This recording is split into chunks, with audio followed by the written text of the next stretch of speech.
अस्सलाम वालेकुम 10th class. बेटा आज हम हदीस नंबर 13 पढ़ेंगे, पेज नंबर 53 पे।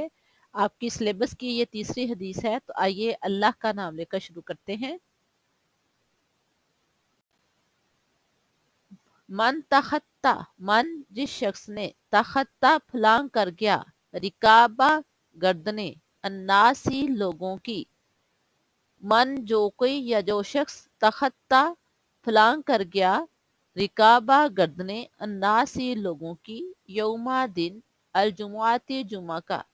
मन तखत्ता रिकाबन नासी यौमुल जुमाती, जो शख्स जुमा के दिन लोगों की गर्दनों पर से फलांग कर गया, इत्ताखज़ा तो उसने बनाया, जसरन पुल, इला तरफ, जहन्नमा जहन्नम, इत्ताखज़ा जसरन इला जहन्नमा तो गोया उसने जहन्नम की तरफ पुल बनाया। फिर देखें, मन तखत्ता रिकाबन नासी यौमल जुमुआती, जो शख्स जुमा के दिन लोगों की गर्दनों पर से फलांग कर गया, इत्ताखज़ा जसरन इला जहन्नम तो गोया उसने जहन्नम की तरफ पुल बनाया।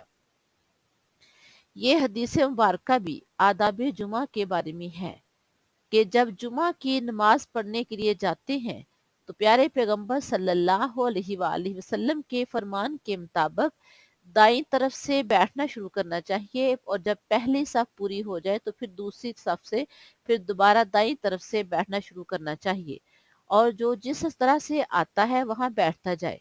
कोई बाद में आकर अगर गर्दनें फैलाकर कर आगे जाकर बैठने की कोशिश करता है तो उसके बारे में पैगंबर सल्लल्लाहु अलैहि वसल्लम ने फरमाया कि जो शख्स लोगों की गर्दनों पर से फलांग कर गया तो गोया उसने जहन्नम की तरफ पुल बनाया। क्योंकि एहतराम क्या है? जुमा का एहतराम, इंसानियत का एहतराम यही है कि जब आए तो दाईं तरफ से बैठना शुरू करें, और जगह दरमियान में नहीं छोड़नी चाहिए। जब एक साफ पूरी हो जाए तो फिर दूसरी साफ, फिर दोबारा दाईं तरफ से बैठना शुरू करें और बाईं तरफ तक इस तरह बैठते हैं। जब दूसरी साफ पूरी हो जाए इसी तरह से तीसरी साफ। जो बाद में आने वाले हैं वो यहाँ जगह मिलती है वहां बैठें। बाद में आकर आगे आने के लिए लोगों की गर्दना फलांगना कैसे है? गोया के जहन्नम की तरफ पुल बनाना है, यानी सख्ती से मना है दूसरों की गर्दनों से फलांग कर आगे आना। आगे इसकी तशरीह देखते हैं। इस हदीस में आदाब जुमा, मजलिस आदाब, एहतराम इंसानियत, तहजीब सलीका और नज्म ज़ब्त की तरफ तवज्जो दिलाई गई है। आदाब जुमा यानी जुमा के आदाब क्या हैं, इसमें बताया गया है कि जुमा के आदाब के मुताबिक हमें किस तरह से जुमा के दिन मस्जिद में आना चाहिए। जैसा कि अल्लाह ताला ने कुरान करीम में फरमाया है, इज़ा नूदिया इला नूदिया लिस्सलाती मिन यौमिल जुमाती। अल्लाह ताला मोमिनों को क्या फरमा रहे हैं कि जब जुमा के दिन तुम्हें नमाज जुमा के दिन तुम्हें पुकारा जाए तो क्या करना है?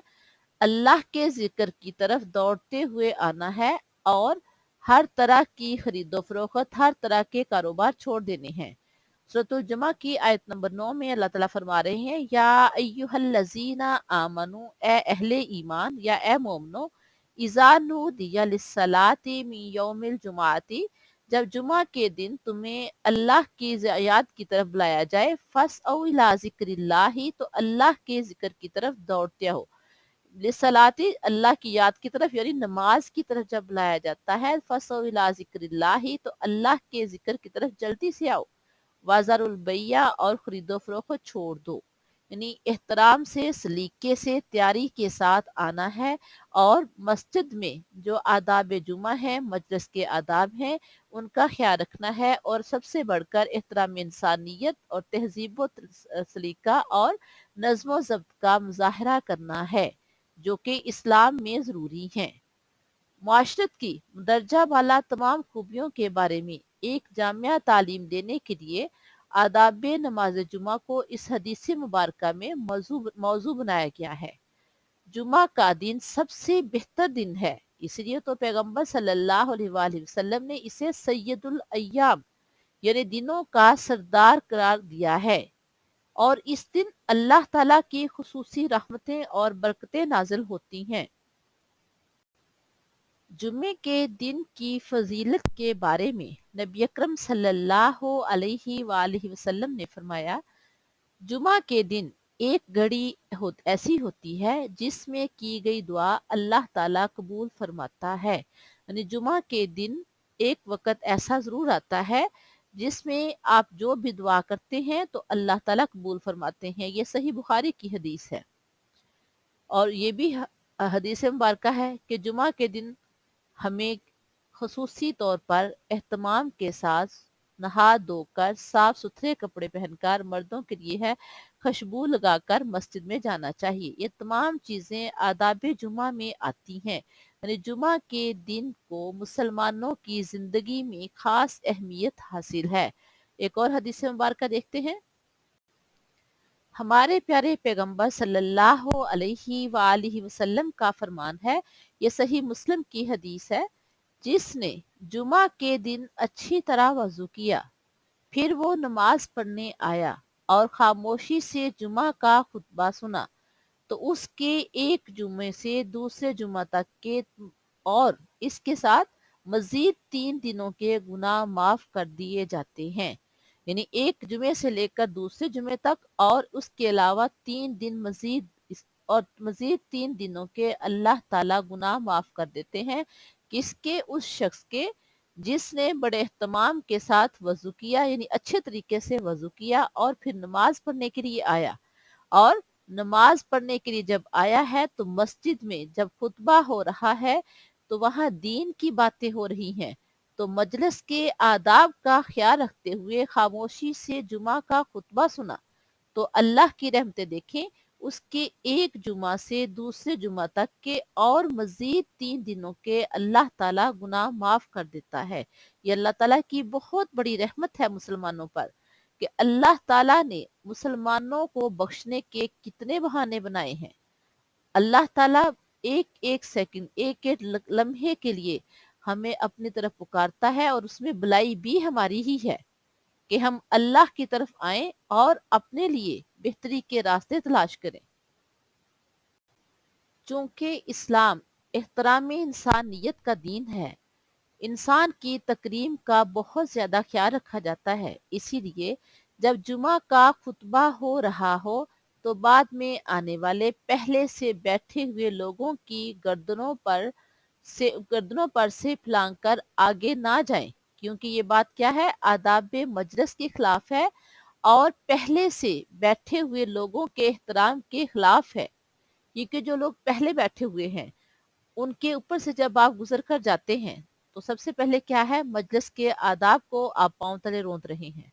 दूसरा, जो लोग बैठे हुए हैं जब आप उनके ऊपर से फलांग कर जाते हैं तो ये एहतराम इंसानियत के खिलाफ है, नीज तहजीबो सलीका के मुनाफी है। इन तहजीबो सलीका क्या है कि यहाँ जगह मिले उस हिसाब से आपने बैठते जाना है।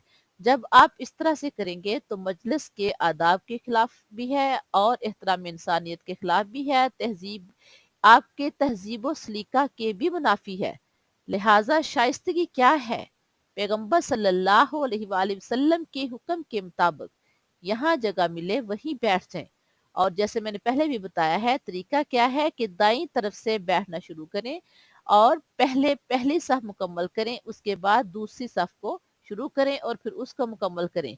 यहाँ जगह मिलने से मुराद ये नहीं है कि जहाँ जगह मिली है वहां बैठ जाएं, कोई शुरू में बैठ गया है कोई पीछे बैठ गया, ऐसे नहीं है। इस्लाम तहजीब तमद्दन का दीन है, तो इसलिए उसमें हमारे प्यारे पैगंबर सल्लल्लाहु अलैहि वसल्लम के बताए हुए कौल के मुताबिक पहले पहली सफ पूरी करें, फिर दूसरी, फिर तीसरी, और यहाँ आपकी बारी पे जगह आ रही है, आपने वहां आकर इत्मीनान सुकून से बैठना है, ताकि आप जिस मकसद के लिए आए हैं, अल्लाह को राजी करने के लिए आए हैं, आप उस मकसद में कामयाब हो सके।